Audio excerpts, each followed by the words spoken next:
양자역학은 과학 역사상 가장 정밀한 이론입니다.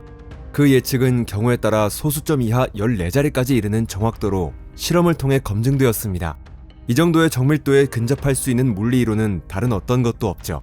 레이저도, 트랜지스터도, CT스캔도, GPS의 원자시계도 모두 양자역학의 방정식 위에 성립하고 있습니다. 만약 양자역학이 없었다면 현대의 전자기기는 단 하나도 존재할 수 없었을 거예요. 여러분 안녕하세요.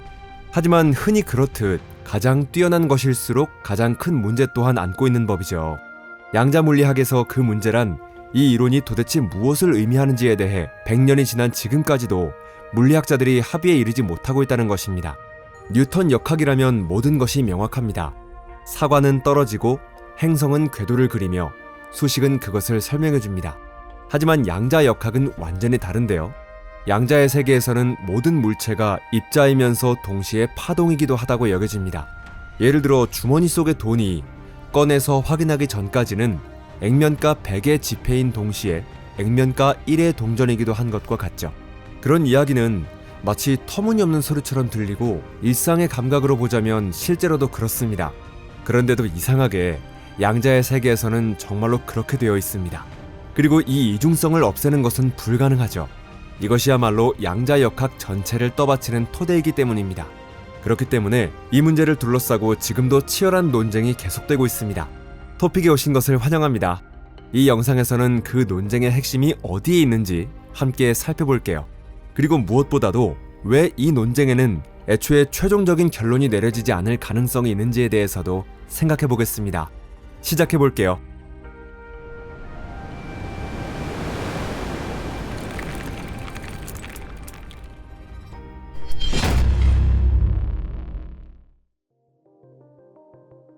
입 다물고 계산하라. 물리학자들이 무엇을 두고 다투고 있는지 이해하려면 먼저 이 논쟁의 주인공에 대해 알아야 합니다. 양자역학의 한가운데에 떡하니 자리 잡고 있는 바로 그 중요한 대상 말이죠. 그것이 바로 파동함수인데요. 1926년 오스트리아의 물리학자 에르빈 슈레딩거는 양자역학에서 뉴턴의 방정식에 해당하는 중요한 방정식을 완성했습니다. 그 방정식에는 어떤 특별한 수학적 함수가 해로 존재하는데요. 그것은 그리스 문자 프사이로 표시되며 파동함수라고 불립니다. 그렇다면 그건 무엇을 나타내는 걸까요? 사실 바로 그 지점이 가장 큰 문제입니다. 슈레딩거 역시 처음에는 이 프사이가 어떤 실제하는 것을 나타낸다고 생각했습니다. 전자는 많은 사람들이 생각했던 것처럼 점이 아니라 공간에 퍼져 있는 구름 같은 것이라고 말이죠. 그리고 프사이는 그 구름의 형태를 보여준다는 것입니다. 정말 아름다운 아이디어 아닌가요? 하지만 이 생각은 거의 즉시 문제에 부딪히고 말았죠. 만약 전자가 공간에 퍼져 있다면 검출기로 포착했을 때 흐릿한 얼룩처럼 보여야 합니다. 그러나 실제로는 그렇지 않죠. 우리가 관측하는 것은 언제나 분명한 한 점입니다. 예외는 없습니다. 그 결과 점차 막스 보른의 해석이 우세해졌고 이후 닐스 보어가 이를 지지하고 발전시켰습니다. 즉 프사이란 단지 수학적 도구에 불과하다는 생각입니다. 프사이의 절대값을 제곱하면 특정 시각의 특정 공간의 한 지점에서 전자가 발견될 확률을 얻을 수 있습니다. 다시 말해 전자 그 자체가 아니라 그곳에서 전자가 발견될 가능성을 나타낸다는 것이죠. 애초에 전자에게는 관측되기 전까지 정해진 위치조차 없습니다. 정말로 전혀 없습니다. 전자는 확률의 형태로 공간 전체에 퍼져 있는 것이죠. 그리고 관측 장치가 전자를 포착하는 순간에만 프사이는 순식간에 한 점으로 수축합니다. 이것이 바로 파동함수의 붕괴라고 불리는 현상이죠.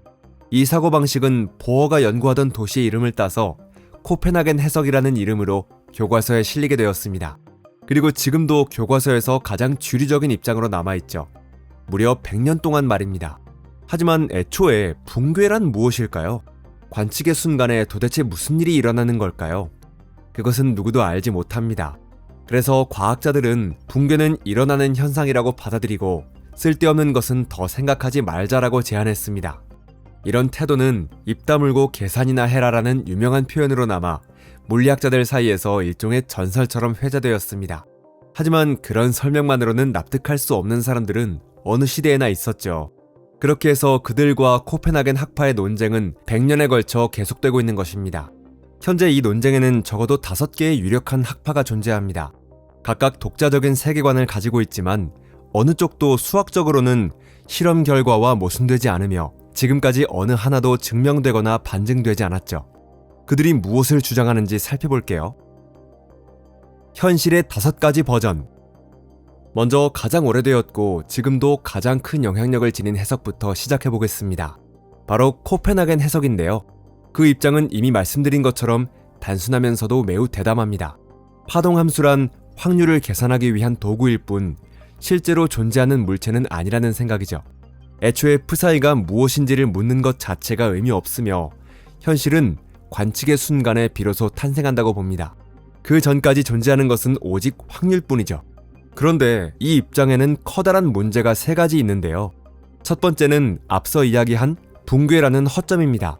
그것이 왜, 그리고 어떻게 일어나는지 아무도 알지 못하죠. 두 번째는 양자의 세계와 관측장치의 세계 사이에 수수께끼 같은 경계선을 그어놓고도 그 경계가 어디에 있는지 설명할 수 없다는 점입니다. 관측장치 역시 원자로 이루어져 있는 이상 그곳에도 양자역학이 적용되어야 하기 때문이죠. 그리고 세 번째는 관측 과정에서 실제로 무슨 일이 일어나는가라는 질문을 의도적으로 외면하고 현실 자체를 이해하려는 시도를 포기해버린다는 점입니다. 과학은 원래 현실을 탐구하는 학문이어야 하는데도 말이죠. 그래서 다양한 다른 해석들이 등장하게 되었는데요. 1957년 미국의 물리학자 휴 에버렛은 마치 광기에 가까운 아이디어를 박사 논문에서 제안했습니다. 파동함수의 붕괴 따위는 존재하지 않는다는 것이죠. 슈레딩거 방정식은 예외 없이 언제나 성립한다는 것입니다. 그렇다면 관측의 순간에는 무슨 일이 일어나는 것일까요? 바로 이것입니다. 측정장치가 양자 대상과 상호작용할 때 대상과 측정장치 그리고 관측자를 포함한 전체 시스템이 중첩 상태로 들어가는 것이죠. 가능한 모든 관측 결과가 동시에 실현된 상태입니다. 하지만 우리 관측자에게는 그 중첩 상태가 보이지 않습니다. 우리가 보는 것은 오직 하나의 결과뿐이죠. 왜 그럴까요? 그것은 우리 자신도 그 중첩의 일부가 되어 있기 때문입니다. 어떤 갈래에서는 우리는 하나의 결과를 목격하고 있습니다. 또 다른 갈래에서는 또 다른 결과를 목격하죠. 두 갈래 모두 똑같이 현실입니다. 이것이 바로 다세계 해석이며 모든 양자적 사건이 일어날 때마다 우주가 새로운 갈래로 분기된다는 주장입니다.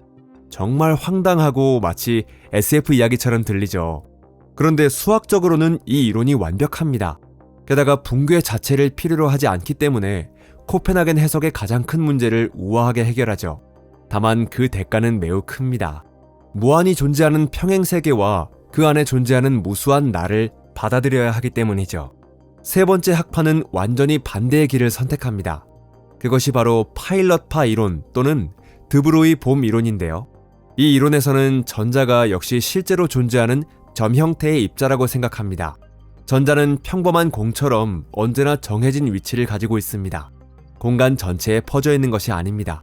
그렇다면 프사이는 무엇일까요? 프사이는 입자와 나란히 존재하는 실제 물리적 파동이며 보이지 않는 지휘자처럼 입자를 이끌어갑니다. 그래서 파일럿파라고 불리는 것이죠. 이 파동장은 입자를 어디로 보낼지 미리 알고 있으며 입자는 그 지시에 충실하게 따릅니다. 이 관점에는 공상적인 요소도 없고 무작위성도 붕괴도 존재하지 않습니다. 모든 것은 이미 결정되어 있습니다. 전자는 처음부터 그곳에 있었고 단지 우리가 관측하기 전까지 알지 못했을 뿐이죠. 거의 고전 물리학적인 이미지에 가까워서 우리에게 매우 이해하기 쉽다는 점이 이 이론의 매력입니다. 하지만 단점도 상당히 심각한데요. 파일럿파가 작동하려면 어떤 거리라도 상관없이 입자들을 즉시 연결할 수 있어야 하는데 이는 아인슈타인의 특수상대성 이론과 매우 위태로운 관계를 만들어버립니다. 자, 이제부터는 좀 더 새로운 해석들로 들어가 보겠습니다. 종류는 많지만 그 중에서도 특히 흥미로운 2가지를 소개해보겠습니다. 큐비즘은 양자 베이스주의의 약자로 2000년대 초반에 등장했습니다. 큐비즘의 지지자들은 프사이를 세계 자체에 대한 기술이라기보다는 오히려 어떤 관측자가 세계에 대해 가지고 있는 지식에 대한 기술이라고 생각합니다. 쉽게 말해 나의 파동함수는 당신의 파동함수가 아니다라는 것이죠. 같은 전자를 두고도 가지고 있는 정보가 다르면 파동함수 역시 달라집니다.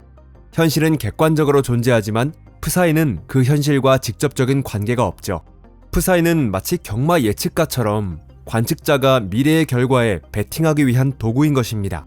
그리고 마지막이 이탈리아의 물리학자 카를로 로벨리가 제안한 관계론적 해석인데요.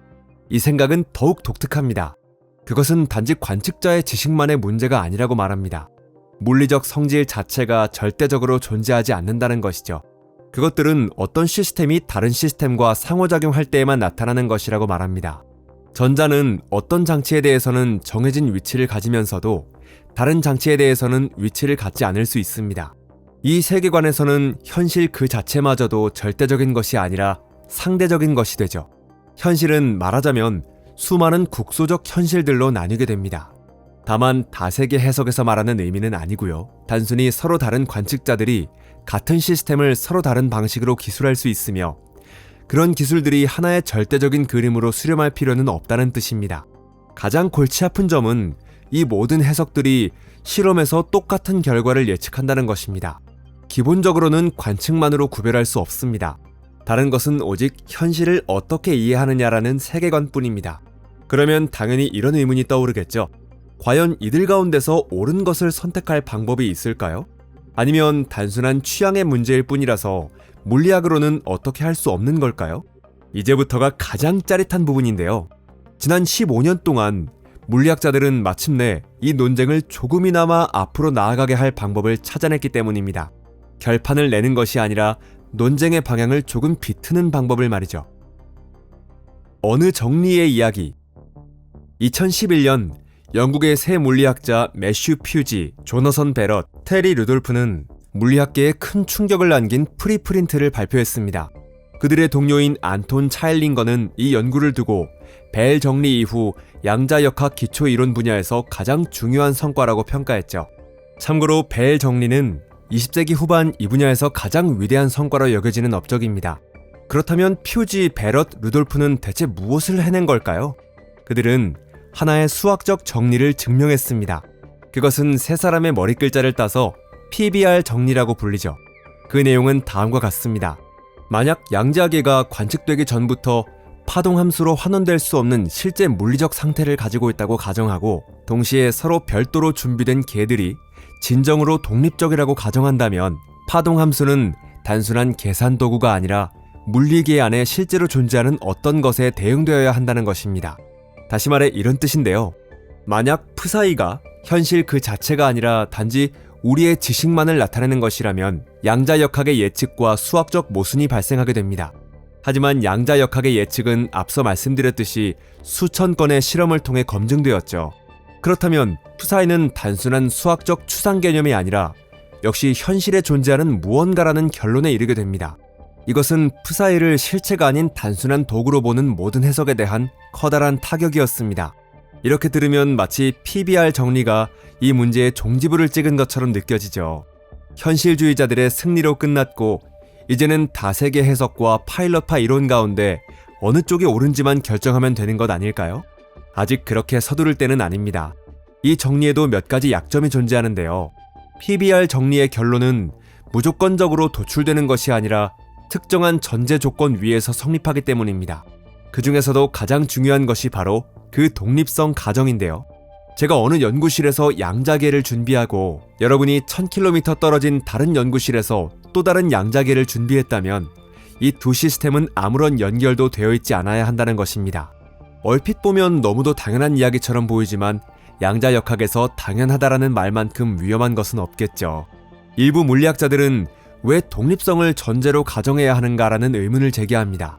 어쩌면 이 세계는 우리가 생각하는 것보다 훨씬 더 깊은 수준에서 서로 연결되어 있는지도 모른다는 것입니다. 초결정론이라고 불리는 이론에서는 진정으로 독립적인 것은 아무것도 존재하지 않으며 우주 전체가 먼 과거에 존재했던 공통 원인에 의해 연결되어 있다고 봅니다. 물론 많은 물리학자들은 초결정론이 치러야 할 대가가 지나치게 크다고 생각하죠. 왜냐하면 그것은 실험자의 자유, 즉 장치의 설정을 자유롭게 선택할 수 있다는 전제 자체를 부정해버리기 때문입니다. 하지만 초결정론은 철학적 입장으로서 반증된 것이 아니라 단지 인기가 없을 뿐입니다. 그렇다면 결국 PBR 정리는 무엇을 가져온 것일까요? 그것은 가능한 해석의 범위를 크게 좁혀놓았죠. 이는 실로 엄청난 업적인데요. 하지만 논쟁의 최종적인 결론을 내리진 못했습니다. 살아남은 각 학파마다 이 정리의 전제를 오해할 수 있는 방법을 가지고 있기 때문입니다. 자, 이제 여기서 새로운 접근법이 등장하죠. 이번에는 수학이 아니라 실험을 통한 접근입니다. 살짝 측정하면 더 멀리 볼 수 있다. PBR 정리에는 또 하나의 약점이 있습니다. 지난 수년 동안 실제론에 회의적인 사람들은 줄곧 같은 골치 아픈 질문을 던져왔죠. 애초에 당신들은 실험에서 무엇을 측정하고 있는 겁니까? 그것은 하나의 입자에 대한 푸사이가 아니지 않습니까? 수십억 개의 입자에서 통계 자료를 모은 뒤 거기서 무언가를 재구성하고 있을 뿐 아닌가요? 개개의 입자에는 진짜 푸사이 같은 것은 존재하지 않고 그저 통계적 분포만 있을 뿐인데 당신들이 그것을 현실이라고 착각하고 있는 것 아닙니까? 라고 말입니다. 그런데 같은 2011년 캐나다의 물리학자 제프 런디는 오타와의 동료들과 함께 당시 거의 불가능하다고 여겨지던 일을 해냈습니다. 무려 광자의 양자 상태의 파동함수를 직접 재구성한 것이죠. 그것도 광자의 양자적 성질을 유지한 채 상태를 거의 교란하지 않고 말입니다. 어떻게 가능했을까요? 결정적인 역할을 한 것은 약측정이라 불리는 방법으로, 이는 이스라엘의 물리학자 야키르 아하라노프가 이미 1988년에 제안했던 개념입니다. 그 발상은 실로 천재적이었죠. 일반적인 측정은 양자 상태를 파괴해버린다는 사실은 이미 잘 알려져 있습니다. 그렇다면 극도로 약하게 측정하면 어떻게 될까요? 시스템에 거의 영향을 주지 않을 정도로 약하지만 그래도 아주 약간의 정보는 얻어낼 수 있을 정도로 말이죠. 하나의 광자에서 이 약한 측정으로 얻을 수 있는 정보는 거의 제로에 가깝습니다. 그래서 동일한 상태로 준비된 광자를 이용해 실험을 수없이 반복하고 결과를 차곡차곡 쌓아나갑니다. 그러면 파동함수의 모습이 서서히 드러나는데 그것은 일반적인 측정으로 얻어지는 통계 분포가 아니라 모든 성질을 담고 있는 파동함수 그 자체입니다. 런딘 연구팀은 이 방법을 사용해 광자의 파동함수를 문자 그대로 직접 읽어내는데 최초로 성공했죠. 이는 회의론자들이 제기해온 가장 강력한 반론을 크게 약화시켰습니다. 만약 푸사이가 단지 많은 입자에 대한 통계에 불과하다면 어째서 단일 광자 상태의 파동함수를 이렇게 직접 측정할 수 있었던 것일까요? 순전히 통계적이다라는 해석은 사실상 이 질문에 답할 방법이 없습니다. 하지만 그렇다고 문제가 끝난 것은 아니죠. 파동함수가 전례 없는 물리적 실체라는 생각을 받아들이는 것은 물리학자들은 여전히 두려워하고 있기 때문입니다. 우리 자신도 방정식의 일부. 그렇다면 100년에 걸친 논쟁 끝에 우리는 무엇을 손에 넣은 것일까요? PBR 정리는 가능한 해석의 범위를 크게 좁혀놓았습니다. 약측정을 통해 이제는 파동함수를 파괴하지 않고 문자 그대로 보는 것까지 가능해졌죠. 그럼에도 불구하고 푸사이란 무엇인가라는 질문에 대한 최종적인 답은 아직도 나오지 않았습니다. 어쩌면 영원히 나오지 않을지도 모르죠. 왜 그럴까요? 아무래도 물리학자들은 인간 인식의 한계에 가까워진 것 같습니다. 우리는 거시세계 속에서 자라온 존재들입니다. 우리의 뇌는 입자, 파동, 여기, 저기와 같은 개념에 맞춰 만들어져 있습니다. 우리는 우리의 현실 속에는 전혀 비슷한 것이 존재하지 않는 대상을 이해하기 위해 익숙한 이미지를 억지로 덧씌우려 하고 있는 것이죠. 그것은 마치 2차원의 종이 위에 사는 주민에게 구체가 무엇인지 설명하려는 것과 같습니다. 그들은 점을 보기도 하고 점점 커져가는 원을 보기도 하겠지만 그들의 세계에는 위라는 말 자체가 존재하지 않기 때문에 입체의 본질을 결코 이해할 수 없습니다. 이것은 유명한 철학적 난제를 떠올리게 하죠. 시스템 내부에 있는 한 그 시스템을 완전히 설명하는 것은 불가능하다는 주장입니다. 우리는 현실의 토대를 이해하려 하고 있지만 정작 그 과정에서 사용하는 것은 애초에 그 현실 위에 구축된 거시세계의 언어와 논리입니다. 소식이 정확하게 작동한다는 사실은 분명히 알고 있지만 그 뒤에 숨어있는 진정한 의미는 우리의 소나귀를 빠져나가 버립니다. 어쩌면 그것은 우리 자신 또한 이 방정식의 일부이기 때문인지도 모릅니다. 그런 의미에서 이번 이야기는 이런 결말에 도달하게 되었죠. 셜록 홈즈의 이야기처럼 모든 수수께끼가 풀리는 해피엔딩이 아니라 오히려 현실이라는 것이 우리의 가장 대담한 상상조차 훨씬 뛰어넘을 만큼 깊다는 사실을 인정하는 결말입니다. 이 영상이 마음에 드셨다면 좋아요를 눌러주시고 친구들과도 공유해주세요. 시청해주셔서 감사합니다. 그럼 다음에 또 만나겠습니다. 안녕히 계세요.